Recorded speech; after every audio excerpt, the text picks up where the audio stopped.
Hello mga kawiti, ari yung tira-tira namin kahapon na corn beef, yung kanain ko. Ay, alam, bumili pa. Tapos ito yung kay Inga. Tapos may lechong kawali din binili. Are. Hindi ako binigyan ng suka kaya ayaw kong kainin. Mamaya ko kakainin. Ay, binabati ko nga pala si Ate Vicky na nakita ko dyan sa Eagle Rock. Si Ate Vicky, si Kuya Pablo at saka si Ate Carmelita. Salamat sa inyo. Nagpicture-picture pa kami doon. Yung mga matatanda na nakita namin kanina. Nagpa-picture sa akin yung mga ating mga auntie-auntie. Sinabawan ko din ng balatong. Pag naglalakad kami dyan, laging may... Ay, sigaw Vicky! Guys, gusto mo? Ayaw. May dinakdakan ako, Richie. Hindi nga siya kumakain. Friday na nun. Nangihiling siya. Huwag ka ng ano, baka marinig ka ano. Baka marinig ako. Ayan, dami abala ng skin. Ang sarap. Sayang din mga kawiti eh.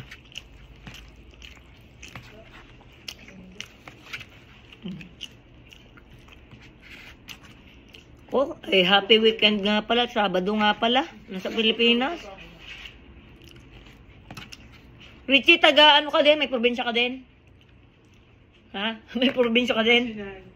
Pangasinan?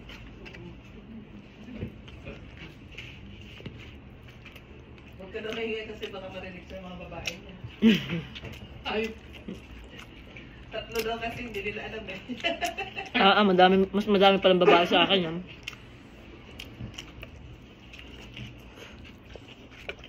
Tapos na first time malood nila na panood yun. Ang sarap mga kawiti ah. Ang sarap ng balatong. Sabi mo doon ah. Nakitong ka ayun. Kasi bago luto diba? Sa labas. Ako nila hindi nila. You can cook that at home. Easy. Oh, hindi ka lang cook. Oh, yeah. Okay. That's a very easy recipe. Sinigang. That's your boyfriend's cook, right? I tried the sinigang. It's not good. It's not good? Oh. Remember, it was like chicken. Chicken sinigang. You never use chicken. But some people using chicken. Like chicken sinigang. Chicken sinigang? Yeah.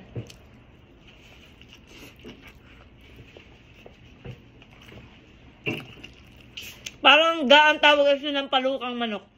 Ako naman, kung ano lang yung feeling ko, yun yung luto, yun lang yung luto dapat, hindi na niluluto ng iba.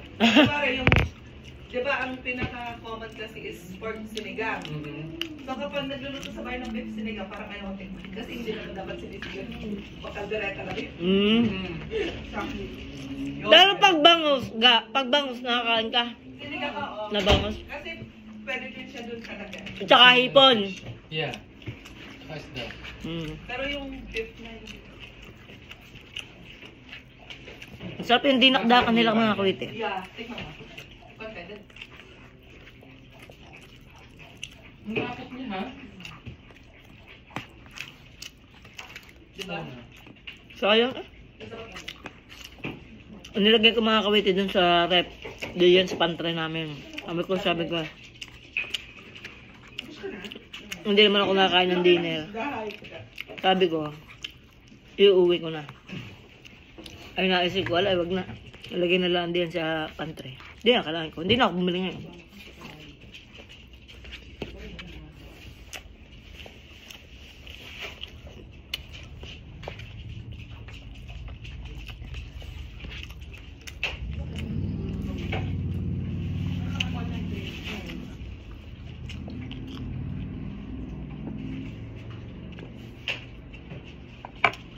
Ari mga kawiti, may nagbigay ng Delimundo. Ari lang nang gusto ko yan. Inga, thank you sa Delimundo. Delimundo lang. At saka Argentina. Nasabi ko ito. Yan, yung Argentina. Huwag mo pa pinapakalma, nabigay mo na eh. Babawi ko kasi paborito ko yan. Talaga? Yeah, Argentina. Huwag ka mga ano. Pero pa dumating sa time nun na talagang araw-araw ko tinakain, bumili ako isang box sa Filipino store. Eh, meatloaf.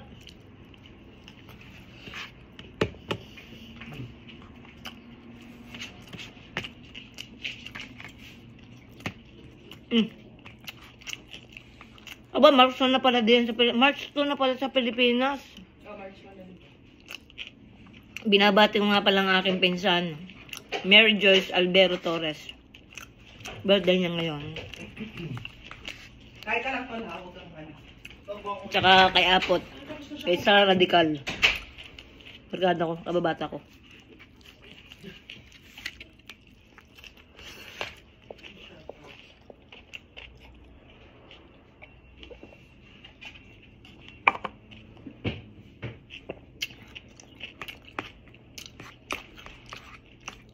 Masarap.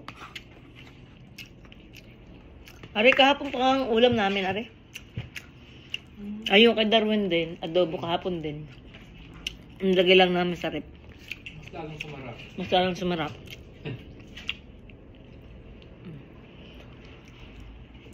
Masami kasi din ang mabitin. Lalo lang one item. Okay, what item ko eh.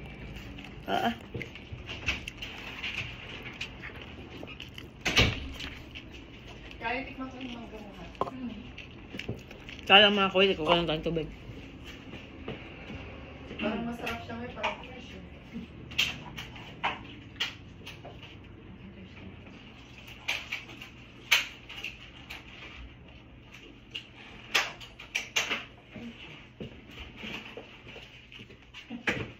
Oo. Tapos tayo mga kawite. Ayan na. Gatikman mo to, yung chocolate dried mango. Ayaw mo naman. Sarap yan ah. May fresh na dito, kakal pa ako ng chocolate. Para mag-tie ka na. Oh. Ang mga kawite ah. How much is this already? 9. Oh my God. I know. Too expensive. So, 500 peso Mga kawite, excuse me po. for a piece of mango. Excuse me po ulit. This is like 2 mango, ha? Busog na busog si kawite. Excuse me po. Kaya ka nababash eh. Nag-excuse me naman ako eh. Hula-hula ka. Mamaya lalabas na naman mga bash. Ayun o. Hindi, wala kang manners kumain eh. Hindi ka naghuhugas ng kamay. Hindi ako naghugas ng kamay. Hindi Wala. nagdadasal. Hindi nagdadasal.